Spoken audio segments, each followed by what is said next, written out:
Okay, we're all good. So welcome everyone to the next or the second in what we hope is a long series of webinars around mSupply. We're excited to be doing today. It's a very timely webinar, a little bit out of schedule and not what we had promised last time, but for obvious reasons, it will become clear why we switched to this. There's a couple of notes before we start today. We're talking today about mSupply's vaccines module and some new features within the vaccines module, but it's worth noting that this is not a training by any stretch of the imagination. Today, I'm going to very quickly go through some of the new features. I'm going to skim over them for the most part. I'm not going to do every step. Training would obviously take a lot longer than that and will come later. Today's really focused on what are the features and some dates and how do they get applied. I would also add that there are several people that are far more qualified than me to be giving this webinar today. I was foolish enough to put my hand up to do it, but the people that are more qualified than me to be talking on it today have been more busy than me getting the functionality ready. So I am the unlucky one that is presenting. But that's okay. We are probably about a week ahead of schedule. We had a debate internally about whether this webinar would be better this week or next week in terms of showcasing all of the functionality linked together. And we decided that speed was probably better than perfection. And we'll talk to that a little bit later on, but it's proved to be quite timely because I realised that several of the Pacific Island countries have been informed that their vaccines will arrive this week. And so these decisions are becoming quite timely. And as we always say, there's no point developing features that nobody knows about. So, you know, it's at the end of the day, we've got to inform people that they're coming as well as develop them. Now, before we start, some housekeeping. We were going to focus on quantification today, and we were also going to have some Pacific presenters, and we still hope to do that. But Emily has introduced a very new and great innovation to this webinar, which is voting on the next topic, because so far we've been choosing ones that we think are relevant, and obviously the much better way to do that is to choose ones that everyone thinks is relevant. So if you can see the poll already, please put in your vote. If you can't, I think if you press poll down the bottom of your Zoom screen, you should be able to vote. And if you can't vote at all, for some reason, just send Emily a direct message in the chat channel. So let's get into it. Today, we will be talking about the new vaccines module in mSupply and specifically really in mSupply Mobile. There's a ton of functionality, both existing and new, that we could talk about. As I say, we're not going to focus on everything. Why is vaccines management different in mSupply? The functionality has been built to take into account the specific handling requirements for vaccines and cold chain. The vaccines module in mSupply was actually originally launched in 2019, late 2018, early 2019, with pilot projects in Solomon Islands and Vanuatu. And they were actually quite successful. They haven't scaled up yet due to some funding restraints. And obviously we ran into COVID in 2020 and we would like to expand them more, but they were a great testing ground for the functionality, and quite a lot of countries came along, saw that and asked for that to be expanded on. So the new functionality builds in some improvements that had been planned already, but really focus, I guess, on COVID-19, which is the only thing people really want to talk about. The other question is, where does this fit into the e-health ecosystem for all countries? And we'll talk about that a little bit. Obviously, not everyone on this is using, all the countries on this call are using mSupply yet. Some are planning to implement mSupply over the coming months. And some countries are not planning on using mSupply for the vaccines rollout or for patient tracking. And that's perfectly fine as well. We still think there's a lot of value in seeing the functionality that mSupply has, thinking about how it might integrate with your own systems, and potentially, hopefully, seeing it as an option for you if you are looking for an option. These are some key dates, and we can return to that. This is why I say the webinar is probably a week early. The launch date for this new functionality is the 12th of March for vaccines dispensing and additional COVID-19 patient data capture. That's a very first go live on 12th of March, and on the 2nd of April, adverse events reporting. That's adverse events following immunisation via mobile. So what problems were we trying to solve? mSupply Mobile had a vaccines module, but it needed updating for COVID-19 around things, for example, like multi-dose vials and individual patient dispensing, which is obviously quite important with a 2-dose regimen, or most of them, except I think the Johnson & Johnson one will come out later this year with a single dose, but at the moment they're all multi-dose. We wanted to track live fridge temperatures with a WHO certified device. When we rolled out the pilot, it wasn't WHO certified, and we can talk a little bit about that, although this is not really focused on cold chain today, because we realized most countries don't have the devices that you would need for that to run, but it's a super, super cool low-cost Bluetooth temperature monitor. We wanted to link temperature breaches to the specific vaccine stock in the fridge. We wanted to record vaccines given to individual patients using mSupply Mobile, and we wanted to capture additional information about those patients for COVID. Now, a lot of you who've used mSupply Mobile before or have seen it in the past would be saying, well, hang on, how do you do vaccine dispensing to individual patients in mSupply Mobile? We can do dispensing in mSupply desktop, but we've never been able to do dispensing in mobile. Au contraire.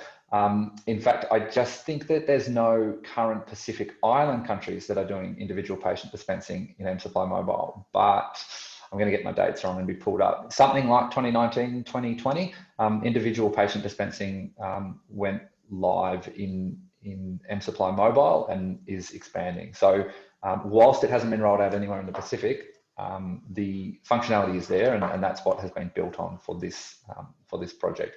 And vaccines aside, if that's another topic of conversation that anyone would like to pursue, get in touch with us, and we can talk about that, because it's a super cool functionality, even aside from the vaccines. So this is a little bit of a coverall for why not any system, why not Microsoft Excel, why not paper, why should we be using mSupply or other systems, database systems, to track the COVID rollout.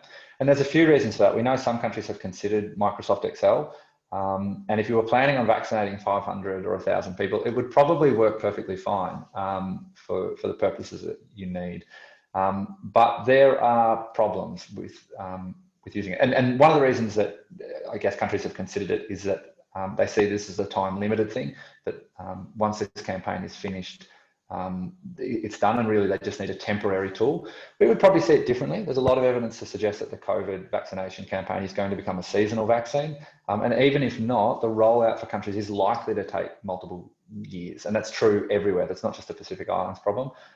There's a lot of optimism around how quickly this can happen, but having a system that's really robust and long-term is important.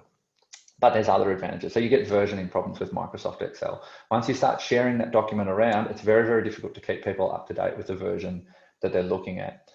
Granular permissions-based access, both to adding data, but also reporting, is very difficult through Excel. It tends to be a little bit binary. You can view the file, or you can view certain fields in the file, or you can't. Whereas with mSupply, we can have very, very granular permission systems set up. Searching by patient in Excel is very difficult and time consuming. You can't use filters, it's just a single search field. So it becomes difficult once you've got several thousand records on there and similar surnames and all this sort of thing. There's no sync available. So Excel will obviously work offline. You can take it on a computer and take it off into the most remote places. But to then sync that data back with other versions of the file becomes very difficult. There's performance issues with Excel once you hit a high number of records. These are less so than older versions of Excel. They've certainly improved this, and Excel can now handle a huge number of rows. I think something approaching 1 million rows, but you do get performance issues with Excel once you have too many records. Flexibility between allowing edits, but also locking down data. So you want people to be able to add data, but once they've added it, to lock that data down, which mSupply is very focused on once the transaction has been completed. And of course, Excel doesn't work on tablet. Well, it doesn't work very well on tablets or mobile. It's a very clunky software on tablets and mobile. So you basically would need desktop devices at all facilities. Not to pick on Microsoft Excel, because we're going to talk about Microsoft Excel later as a reporting tool. And as a reporting tool, Excel is still really, really wonderful and can do a whole heap of things that you need. So it's not like we're saying Excel's bad, just not for the transactional data capture. So we're going to get into mSupply Mobile's vaccines module. Firstly, I just wanted to show you the synchronization system. So mSupply, since about 2016, has been sync enabled across desktop. That is, you can run a desktop site entirely offline for an unlimited period of time, essentially, or close to unlimited. And when it comes back into internet connection, it will sync data back and forth with a central server. And that allows a really seamless user experience. You don't get click latency and you don't get system down. Well, you get far less system downtime. Of course, your local LAN server could go down or your computer itself could crash, but losing the internet doesn't crash the system. And that was a real game changer for mSupply desktop. And from, I think, the same year, the new version, again, I'll be getting my years wrong, but certainly in 2016, mSupply Mobile was released with a sync-enabled version, first in Timor, and it's rolled out quite quickly since then. So that runs on Android tablets, and the tablets run a mobile version of the mSupply application with a local database. That means that, again, users can work entirely offline and the data will sync back and forth when they come into internet range.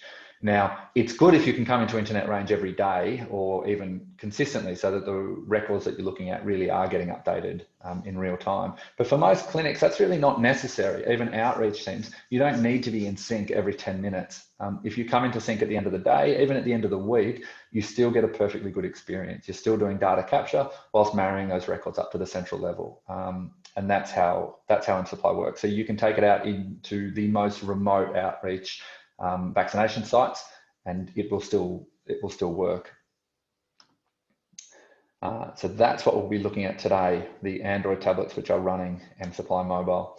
So this is just a bit of a reminder of the interface for mSupply Mobile. This might look different in your country. Your country may have 3 panels that you're looking at. This is the latest version of mSupply Mobile, or this is the March 12th release version, and it's a 4-panel system, which we will move through now.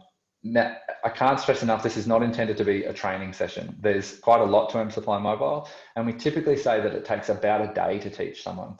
The ideal situation for mSupply Mobile is a day of classroom teaching and at least half a day of on-site teaching. But different countries have different variations to that. We've found that fairly successful in the past. So what you're looking at there is the ability to issue stock through customer requisitions and customer invoices.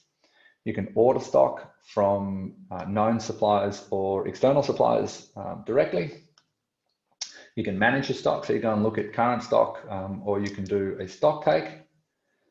And there are now special programs, which is the new panel. And the one that we'll be looking at today is vaccines. We also wanted to highlight a really cool new feature that some of you might not have seen. Some of you possibly have. I don't know which countries are running which versions, but you can see there, my little flashing tool worked, notification badges. So one of the problems with the user experience with mSupply Mobile in the past has been that if there is a supplier invoice waiting for people to process, for health facilities to process, they didn't know about it. So they had to click on supplier invoice until they saw it. And so we had huge problems with supplier invoices going unfinalized or customer requisitions arriving from other stores, but nobody doing anything with them. These notification badges are just a really simple way, really easy way for staff to turn on their device in the morning and see if there are any tasks waiting for them. And that's essentially what they are. They're task notifications is another way to think about them.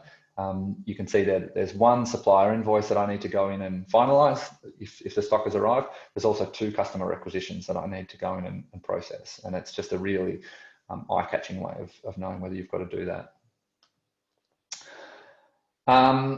So, as I say, today we'll be concentrating on vaccines. Now, I've got to move my my Zoom thing all over the place here, but hopefully that still works. So, we are going to concentrate on vaccines today.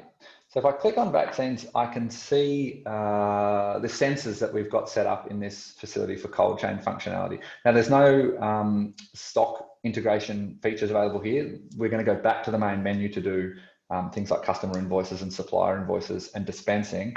But this does allow you to look at sensors around your facility. And another way to think about that is locations around your facility. So here we have cool store 1, cool store 2. You might have fridge 1, fridge 2. In theory, you could also put these in non-refrigerated areas, although that's not quite as much point.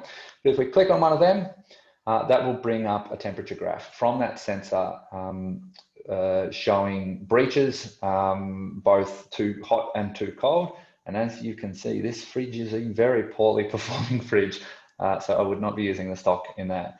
But super cool way of showing temperature information. And the exclamation points that you can see on there are temperature breaches, which I think we'll come back to. Now, I should stress this requires Bluetooth temperature monitoring devices, and it also requires an mSupply cold chain app, which we'll talk about very briefly at the start. Today's presentation is really not focused on the cold chain functionality. For one thing, you would have to get those cold chain devices in, but it is, I think, interesting to know that that exists. So if we go back, and we'll go back again, we come back to the main menu. Now we're going to look at receiving stock. That is done through a supplier invoice. So we can see we've got one supplier invoice waiting for us here. And I should stress, I'm skipping a number of steps here. So this has taken me straight through to an incoming invoice for stock. Now, this screen actually looks slightly different now. The basics are still the same, but as an example, fridge is no longer called fridge. That now refers to a location, because it could be a cool room, could be a fridge, could be a shelf. So that has now changed. And one of the big changes now is VVM status. So the vaccine vial monitor status is no longer pass or fail. If we click on one of them, you can now configure different statuses, and there's no limit to the number of statuses that you can set for the vaccine vial monitors. And you can do that on the desktop version of mSupply. So that's just another feature. It makes this screen look slightly different, but the overarching functionality is still the same, where you can see VVM status and you can assign that product to a fridge.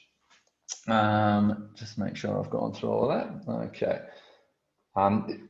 As I say, I'm skipping huge numbers of steps, but you can add lines to this. You can also receive both vaccines and non-vaccines on the same invoice. So say, for example, you're receiving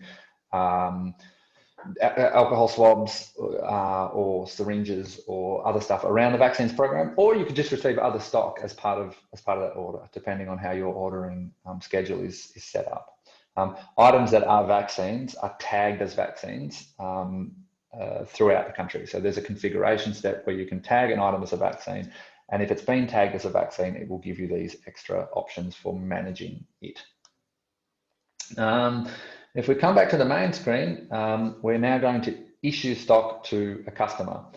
Now, a small note with customers in mSupply, when we say that, we usually mean stores or facilities. We don't mean an individual. That is patient dispensing. Although you can call individuals customers, it's really not recommended. So if we click on customer invoices, we can now issue stock to, as I say, in this case, the Hufflepuff Health Centre. We can add new items to that. We can add multiple items at a time by adding master lists to it. But we've just added one test item here, and we can see that the item has gone into breach at some point. So I should also add, on a customer invoice, you can also put non-vaccine items. So we haven't done it here, but you could if you want. So everything gets sent on the same invoice. So here we are wanting to issue some of this test vaccine. We have 90 in stock. We've said that we want to send one, but it's showing us that it's gone into breach. And we can click on that and we can see the nature of the breach. Again, if you're running the cold chain functionality. In this case, it was at 24 degrees for 6 days. I wouldn't be using that vaccine. But again, super handy function so that you can make decisions based on that. That may be going and checking the vaccine vial monitor, or it could be throwing out the stock, or doing a shake test if it froze. So again, we'll get out of that and come back to the main screen. Now we're going to go and look at dispensing to patients. Now, I'm not going to go through the whole dispensing function. I'm going to jump straight to vaccines dispensing, which is a new interface that you'll see. I think that's hopefully okay because no one in the Pacific is using the patient dispensing function that I'm aware of. So we can just jump straight to this.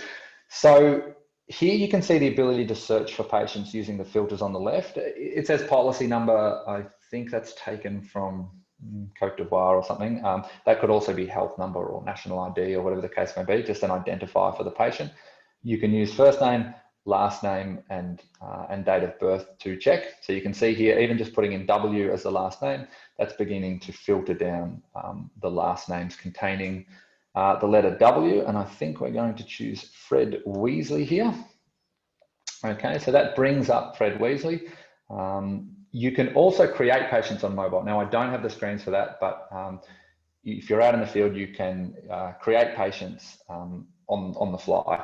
I believe the first countries going live with this are going to have all the patients pre-registered, which is great if you're at that point where you can load them into the system in advance. But if you get out into the field and you have a high-risk patient who's supposed to be immunized, obviously you want to be able to add them or record the dose, regardless of whether they've been registered or registered with the wrong name or whatever the case may be. Now, this is super cool functionality. You can add additional information about the patient relevant to COVID, and these are configurable fields by country. So if you want to collect slightly different information, you can. You can also collect additional information if the respondent to these questions is not the patient. So say, for example, you have someone's parent or someone's carer, you can add that information in there and say what is their relationship to the patient. You can enter comorbidities, previous serious allergic reactions, and previous adverse events following immunization. So we're going to select comorbidities, and you can see these ones. As I say, these are configurable fields. You enter in high risk conditions here that may preclude them from getting the vaccine, may not preclude them from getting the vaccine. It may just prompt you later to go and follow, it may provide a prompt for you, won't do this automatically, to go and chase that patient up more actively for adverse events. But for Fred, he is young and healthy, and we're going to click none. So he has no comorbidities. He has no previous serious allergic reactions, and we click next. Now we select the product that we want to give to him. So we are going to select the Pfizer BioNTech product, and you can see there the multi-dose dispensing managed with a decimal place against the vial. So this is only this will only dispense to him a fraction of that dose. It will also then track closed vial wastage and open vial wastage for you. We're going to select the available batch that we would like to give Fred and click confirm. And that will take us back to the main screen and have issued the vaccines for Fred. Now, I can't tell you how many steps that I've missed there, but it's plenty. And the screens can also look slightly different in different countries. As I say, the real point of today was a features webinar to show you some of those features rather than going through a complicated training. So the standard follow-up question to that, I'm just noting how we're going for time, not too bad. We like this to go for 45 minutes. So we want to leave some time at the end for questions, but we've still got a little bit of time up our sleeves. So we talk about reporting. For those that have used mSupply before, you'll know that the reporting tools are very comprehensive, particularly through the desktop feature. So you have really highly configurable desktop reporting. You also have report builders, which you can use yourself if you're really, really comfortable using mSupply. You can also ask them to build custom reports for you. That's quite quick usually, depending on how custom you want them, but almost always when a report is wanted, we're able to do it quite quickly. There's now a customizable dashboard, which is an improvement, a vast improvement on the original dashboards that some of you would have been using with mSupply over the last few years. If you haven't seen the new dashboards built through Grafana, they're well worth checking out. They're super, super cool. And of course, if you'd like to report through another tool or you'd like to integrate it with another software, there's API integrations for external software. So an example might be, I don't want to pick on a country, but say Vanuatu, if you wanted to integrate mSupply into DHIS2 in the future or into Tupaya, not to do a plug, that would be possible. So I forgot the next slide. So this is some of the interoperability and integrations that you could then come along and do later, which could be to other instances of mSupply, could be to DHIs, to Pi, to Manu, whatever the case may be. So using mSupply doesn't just lock you into reporting in there either. There's tools that you could apply down the track. Now, I am definitely not the expert to talk on this. I've seen this demoed in its infancy, and there's been a lot of work on this in the last 12 months, but this is now a WHO pre-certified cold chain tool. It's called the mSupply Cold Chain app. It's actually a separate app to mobile, but it can integrate with mobile. And essentially this pulls data from your Bluetooth sensors in fridges and cool rooms, and can show you everything under the sun. And the biggest difference with this, other than the fact that it's the coolest interface I've ever seen, is that it's WHO pre-certified, and that pre-certified, it's WHO certified. And that's been a ton of work from the team in Auckland and Nepal getting that done. So it's really exciting. Putting in live temperature tracking for cold chain is probably not on anyone's radar in the next 2 months. And I would strongly suggest to not bite off more than you can chew in the next 2 months. It depends on the country, obviously. I don't want to say what can and can't be done, but it's great if this is on your radar over, say the next 12 months or whatever, because we think that live real-time fridge temperature tracking is a super useful tool. We've piloted it in Vanuatu and Solomons, where it was super useful, even just for local cold chain managers. Not necessarily to save vaccines that are in the fridge when it breaks down. It's very, very difficult to get to a fridge and fix it within minutes, unless the door's been left open or something. But to identify fridges that are not working more quickly and fix them more quickly, so that access to vaccines is not restricted by infrastructure issues that are fixable. So put this on your radar, because it's, as I say, it's a super cool function. Oh, and that's it. So I'm a little bit nervous, but very glad to see a few other people from mSupply on the call. I am happy to open it both to questions that people might have, but also to any sort of major things that I've missed from the mSupply team. I'm sure there's lots of sort of minor things where the screen may look different, or there's developments every day in particular pieces of functionality. But oh, there's questions in the chat already, I've just seen. So I can have a go at this. If a peripheral health facility has internet connection, can it use a laptop or desktop to use mSupply PC version to connect with cloud without a local server to stock manage? Absolutely. That's a really, really good question. And I can actually bring up the slide for that, because I skimmed over it very quickly. Sorry, I'm just scrolling back through slides. And now I'll share my screen again. So you've got all sorts of options for setting up mSupply. What you're asking about there is the one down in the bottom left. I don't know if you can see my cursor, but the one down here, which is a single user version of mSupply. They can be set up to sync with a central server. You could also theoretically have a single computer connecting live to your primary server.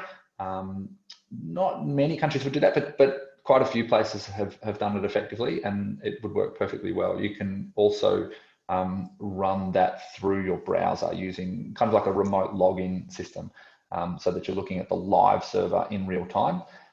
That can get a little slow with click latency, but if you've got a good internet connection, it works perfectly fine. But absolutely, you don't need a LAN server to run sync. You can set up sync off a local single version of a single laptop computer. In fact, I've done it plenty of times myself, so it's not difficult.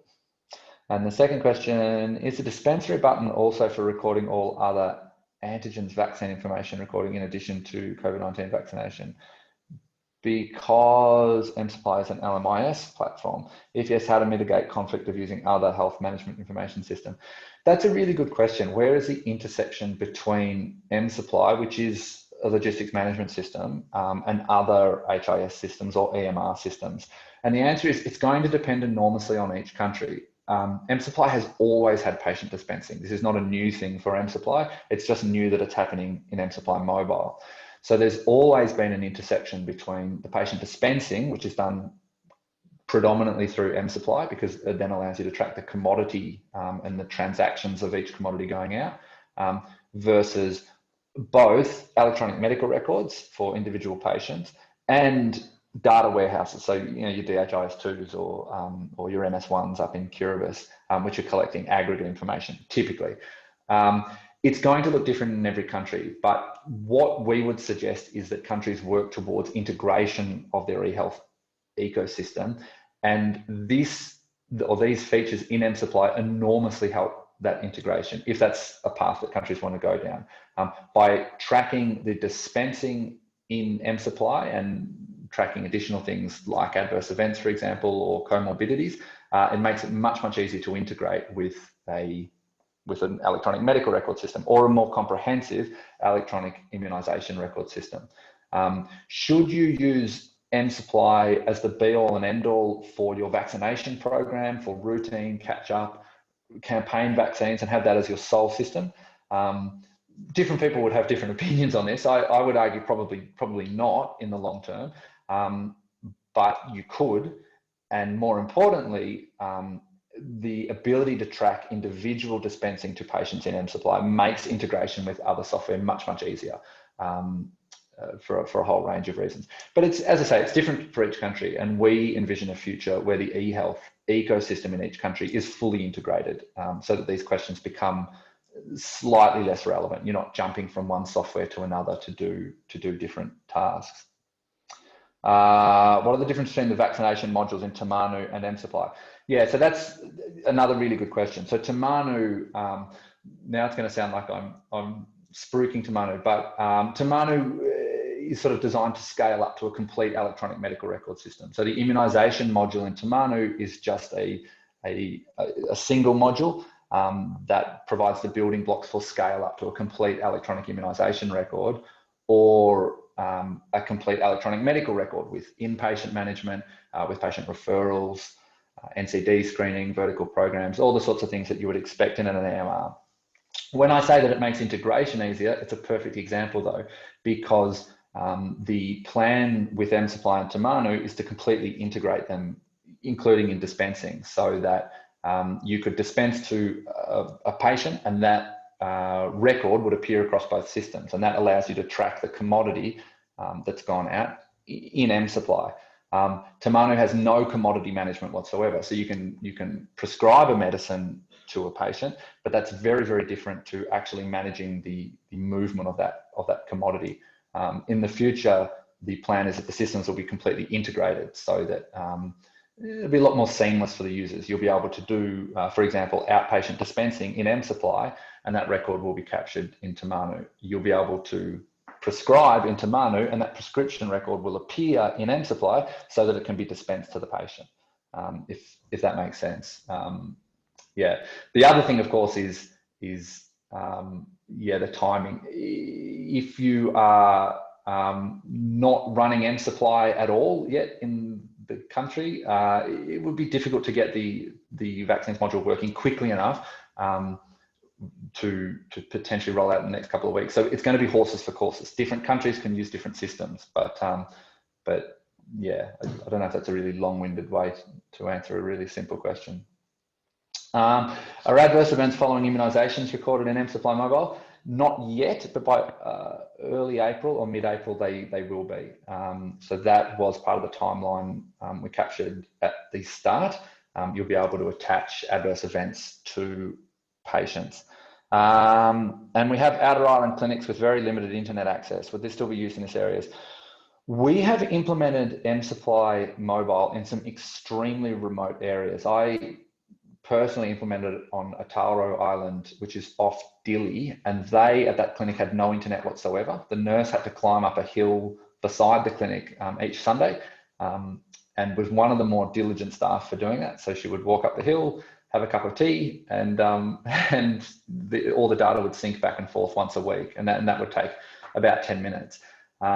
If they have no internet whatsoever and it is not practical to get internet, then it won't work. You do need some internet. It's not enough to bring it in every 6 months, because then they wouldn't be receiving orders and you wouldn't be able to see any of the transactions. They wouldn't be able to place orders or anything like that.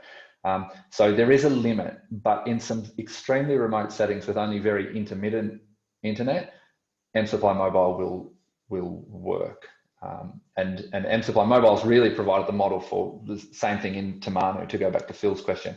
We believe really strongly in the Pacific that sync-enabled systems are the only option for this sort of functionality, that if you require a live internet connection, there'll just be too many places that it doesn't work, or where the internet connection's too slow. Can mSupply PC Mobile access other cloud-based RTMD data already in use in the country? I'm really embarrassed. I don't know the initialism RTMD. I'm going to go to the Brains Trust. Real-time medical data? Okay. Well, the short answer is yes. It depends on what that real-time medical data is, but via integration, API integration, mSupply can integrate with a whole range of other softwares. To give you an example, there's a really slick integration of mSupply and DHIS2 in Laos, and that works really, really nicely. It's been running quite steadily for a while now.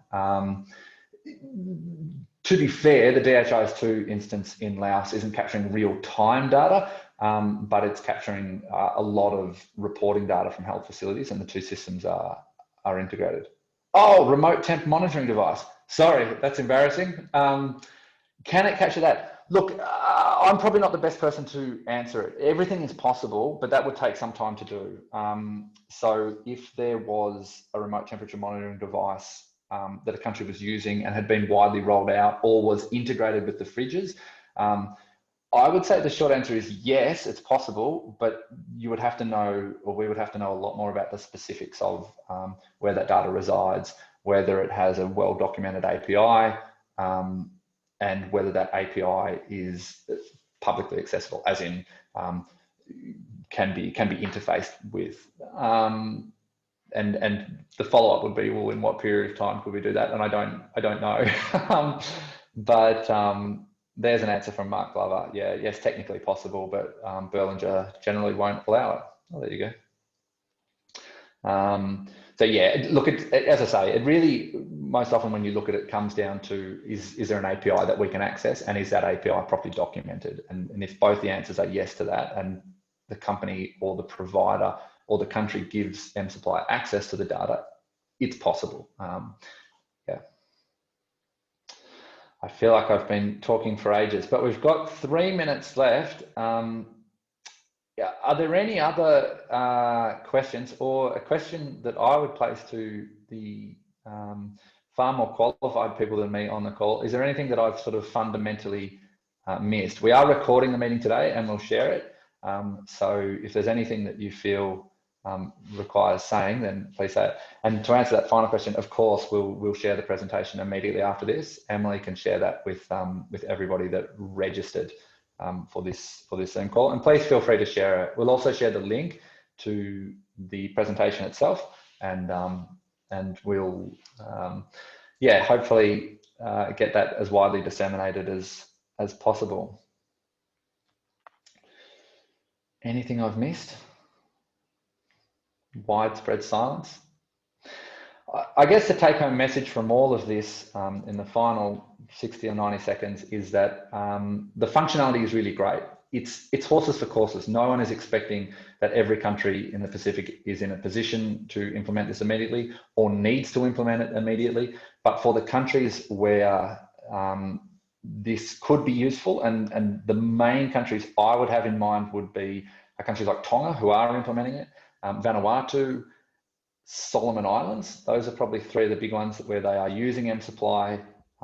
They would have the capacity to roll this out relatively quickly, and they don't, to my knowledge, have a sync-enabled electronic immunisation record, and they don't have one planned either.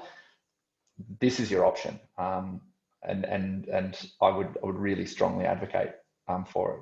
But yeah, it's also not being shoved down anyone's throat. So it's been developed for Tonga, and as we always say, if people know about it, then that's often enough, and you can make sure it's part of your decision making.